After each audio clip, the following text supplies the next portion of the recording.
तो स्टूडेंट आज हम लोग करेंगे most awaited question of AP for board exam 2024। तो हमने टू कैटेगरी में क्वेश्चंस किया था पिछले क्लास में।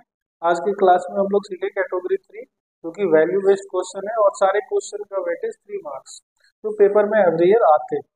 देखो फर्स्ट क्वेश्चन है determine the AP whose fourth term is 18 and the difference of the ninth term from the 15th term is 30।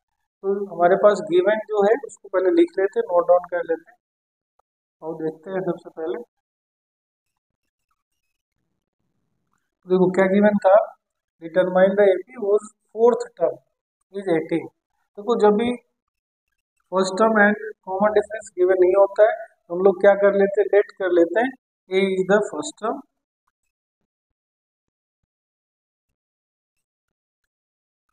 And D with the common difference of an A. Okay, ये पहले लिख लेना है, फिर उसके बाद जो गिवन फोर्थ टर्म मतलब ए फोर का मीनिंग क्या होता है, A plus 3d equal to क्या गिवन है 18, तो 18 लिख लेंगे equation first.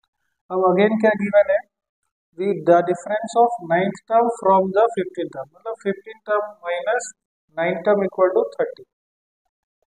Again A15 minus A9 equal to 30।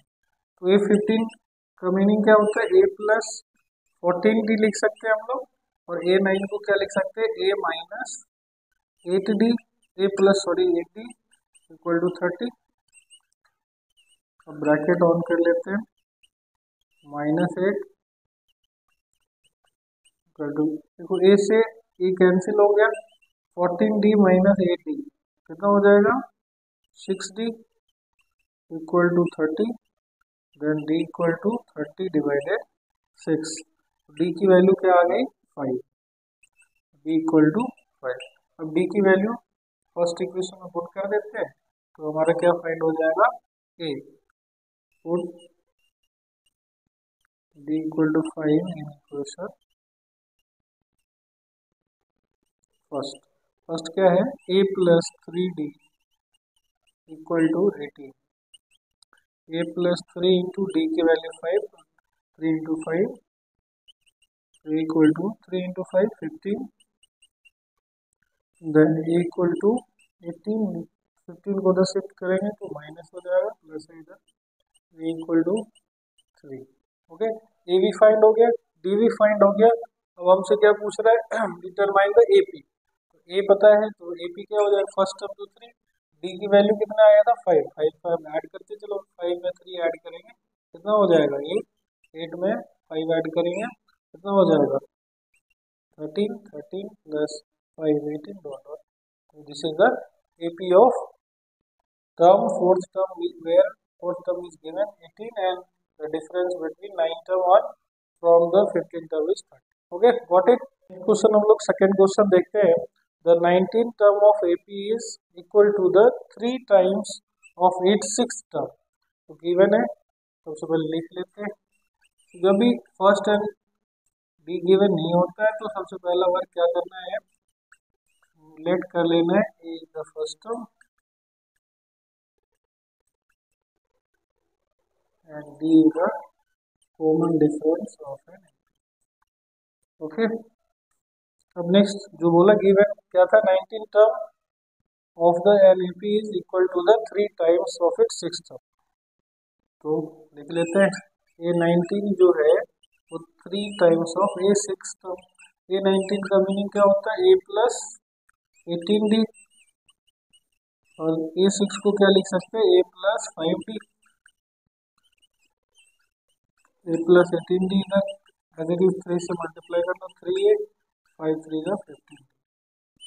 तो ए वाले टर्म को ए के साथ और ए को इधर शिफ्ट कर देते हैं, फिर डी वाले टर्म को इधर। तो 18d minus 15d equal to 3a minus ए।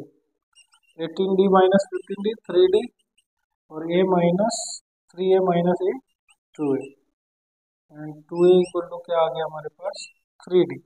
तो नेक्स्ट क्या बोल रहे हैं कि if its ninth term is 19 तो find the AP। बस फिर नेक्स्ट एंड क्या गिवन है, 9th टर्म, मतलब A9 इक्वल टू कितना गिवन है, 90। ओके 90। तो A9 टर्म का मतलब क्या, E प्लस AD लिख सकते हैं हम लोग। अभी हमने देखा 19 इक्वल टू हमने क्या फाइंड किया था, 2A। इसको हम ऐसे भी तो लिख सकते हैं, A इक्वल टू 3D/2। ए की वैल्यू हम यहाँ पुट कर देते हैं फ्रॉम इक्वेशन फर्स्ट। तो क्या था, 3D/2 प्लस 8D, ये कुछ नीचे तो 1 है, यहाँ लिखना पड़ेगा फ्रॉम इक्वेशन फर्स्ट, क्योंकि ये जो ए की वैल्यू कहाँ से लेके आया है, फर्स्ट इक्वेशन। अब इसको सॉल्व कर दो, तो 19, इसका 2 और 1 कैल्सियम 2, और 2 1 2 मतलब 3D प्लस 1 2 1 2 और 2 1 16D। ऐड करेंगे तो क्या आ जाएगा, 19D/2। अब देखो 19 इंटू बाई क्रॉस मल्टीप्लाई करेंगे, 2 मल्टीप्लाई में 19 डिवाइड, तो D 19 से 19 कैंसिल, तो क्या आ गया, D इक्वल टू 2। अब फाइंड क्या करना है, A, तो D की जगह पे वैल्यू पुट कर देंगे इक्वेशन फर्स्ट में, तो ये फाइंड हो जाएगा। तो put D equal to 2 in equation first.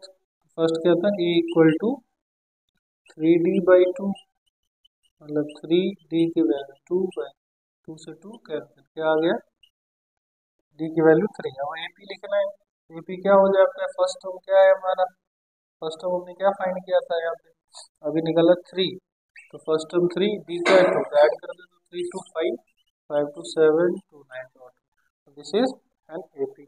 Okay got it. Question number 3 देखते हैं हम लोग, रीड करते देखो, if the sum of first 7 term of an AP is 49 and that of the its sum of first 17 term is 289, तो find करना है first n term.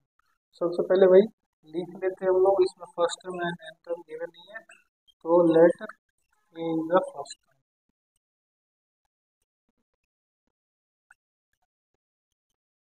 And B common difference of an AP। जब भी A and D given नहीं हो, first term and common difference, तो हम लोग नोट कर लिख लेते हैं, A को फर्स्ट टर्म और D को मान लेते हैं कॉमन डिफरेंस। अब क्वेश्चन जो गिवन है उसको लिख लेते हैं, सम ऑफ फर्स्ट 7 टर्म, मतलब S7 की वैल्यू गिवन, लिख लेते हैं गिवन। क्या है हमारे पास, S7 इक्वल टू, Sn का फॉर्मूला क्या होता है, n/2 into 2A plus n-1 into D। तो 7/2 n की वैल्यू है, जो कि n7 है, और 2A तो 2A ही रहेगा, n-1 मतलब 6D हो जाएगा, जो कि 7 - 1 6, इक्वल टू क्या दे रखा है हमारे पास, 49। ओके देखो, तो 7 1 जा 7, 7 7 जा 49, कैंसिल हो गया, 2 उधर चला जाएगा मल्टीप्लाई में, या हम इसको ऐसे ही लिखते हैं। देखो तो दोनों में 2 कॉमन आ रहा है, 2A एंड 6D में 2 बाहर कर सकते हैं, तो क्या बचेगा अंदर, A and 3D equal to 7, और 2 से 2 कैंसिल, हमारे पास क्या बच गया, A plus 3D equal to 7, equation first. अब अगेन क्या की मैंने, sum of first 17 term is 289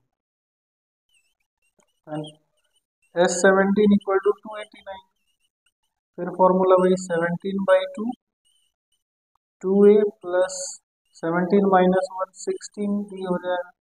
अब देखो 17 से ये 17 1 जा 17, 17 7 जा 289, 17 1/2, देखो इसमें से कॉमन आ रहा है 2, आ रहा है, क्या बचेगा, A प्लस 8D, 2 से 2 कैंसिल, क्या बचा हमारे पास, 17 equal to A plus 8D equation second. अब देखो from equation first and second को एलिमिनेट कर देंगे, तो हमारे पास A एंड D फाइंड हो जाए, लिख देंगे from equation first and second. तो क्या था first equation, A plus 3D equal to 7, and second क्या था, A plus 8D equal to 70।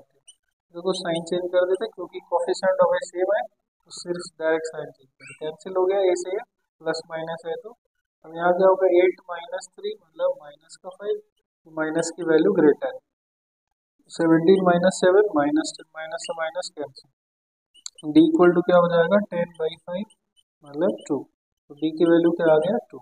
अब D फाइंड हो गया, तो ये निकालना है, A की वैल्यू डी की वैल्यू किसी एक इक्वेशन में पुट कर देते हैं। ए प्लस 3 × 2 = 7, क्या हो जाएगा, ए इक्वल टू 3 × 2 = 6, अब ए इक्वल टू 7 - 6 मतलब 1। ए की वैल्यू फाइंड हो गई, डी की फाइंड हो गई। अब क्या पूछ रहे हैं हमसे क्वेश्चन में, last find the first n term of an N, मतलब ए एन की वैल्यू पूछ रहे हैं। ए एन का फॉर्मूला क्या होता है, A plus N minus 1 into D. A की वैल्यू क्या है 1, एन क्या है एन ही रहेगा, और डी की वैल्यू क्या है 2। पुट कर देते हैं 1 + 2 इंटू एन, 2n - 2, क्या आ गया -2 + 1 -1 मतलब 2n माइनस, तो ए एन क्या आ गया 2n - 1। Okay, got it. Hello, अब नेक्स्ट क्वेश्चन हम लोग देखते हैं, फोर्थ क्वेश्चन। तो गिवन क्या है, the sum of first n term of an AP is 3n² + 4n, तो find the 25th term and the 9th term of an AP. तो गिवन क्या हमारे पास, sum of first n term, S N की value क्या है 3n² + 4n। सबसे पहले तो नोट कर लेते हैं,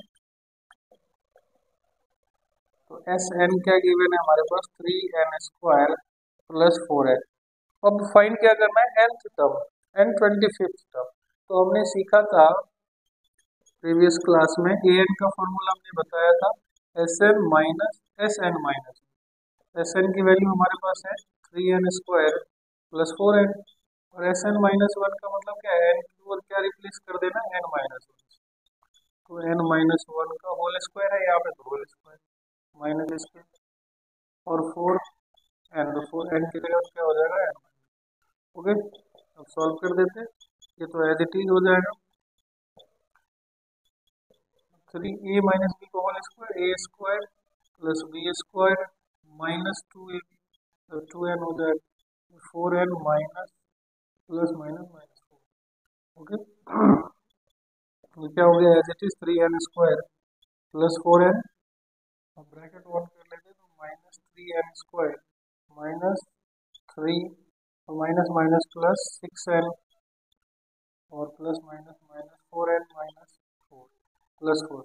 अब देखो 3n² पॉजिटिव और नेगेटिव दोनों कैंसिल हो गए, +4n - 4n कैंसिल हो गया, और कुछ हो रहा है नहीं हो रहा है, क्या बच गया अब हमारे पास 6n and -3 + 4, plus minus minus क्या हो गया 1, पॉजिटिव का 1, क्योंकि पॉजिटिव वैल्यू क्या है करेक्ट। तो ए एन की वैल्यू हमारे पास क्या फाइंड हो गई 6n + 1। ये पूछ रहा था कि nth टर्म ऑफ ए, तो n टर्म आ गया, आप क्या पूछ रहे हैं 25, n की जगह पर 25 पुट कर दो, तो क्या हो जाएगा 6 × 25 + 1, मतलब क्या हो गया 150 + 1 150, तो हमारा 25th टर्म क्या आ गया 150। Okay, got it. Next question, fifth question देखते हैं। If S N denotes the sum of first n term of an A B, तो प्रूफ करना है S12 = 3 × S8 - S4। ओके, सबसे पहले देखो इसमें ए एन डी गिवन नहीं है, तो मान लेते लेट ए फर्स्ट टर्म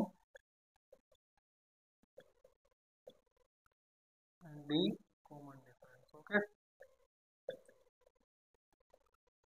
अब हमारे पास गिवन क्या है S12 LHS लिख लेते हैं। S12 का मीनिंग 12/2 2a + 11d, 2 से कैंसिल हो गया 6, तो मल्टीप्लाई कर देते हैं 12a + 77d, ये हमारा आ गया LHS। अब RHS क्या प्रूफ करना है 3 × S8 - S4। अब इसको भी सॉल्व कर लेते हैं। S8 का मीनिंग 8/2 2a n - 1 मतलब n की वैल्यू कितनी है 8, तो 7d माइनस S4 लिखना है, तो 4/2 और 2a तो as it is plus n - 1 मतलब 4 - 1 3d। ओके, 2 से देखो कैंसिल हो रहा है 4, ये 2 से 2 2 = 4, तो 4 तो ब्रैकेट ऑन कर लेते हैं, 4 2 = 8, 4 7 = 28d, यहाँ ऑन करते तो 2 2 = 4a माइनस प्लस माइनस 2 3 जा 6d। देखो 8 माइनस 4 4a और 28 माइनस 6 प्लस का 22d। अब 3 से मल्टीप्लाई कर दो, ओके 28 माइनस 6 20 हो जाएगा 22, ओके। तो 4 3 जा 12 प्लस 3 66d। हाँ सॉरी, यहाँ पे ना 70 11 6 जा 66d। देखो तो S12 एंड RHS और LHS सेम आ रहा है। LHS क्या आया था 12a प्लस 66d, RHS क्या आया है 12a प्लस 66d, दोनों इक्वल है तो लिख देंगे hence LHS equal to RHS। जब भी इस तरह का क्वेश्चन आए तो सबसे पहले LHS को सॉल्व कर लेंगे, फिर RHS को, दोनों अपने आप इक्वल आ जाए। ओके गॉट इट, कर दी वगैरह बने भाई। ठीक है, आज के लिए आज हम थक भी चुके हैं, दिमाग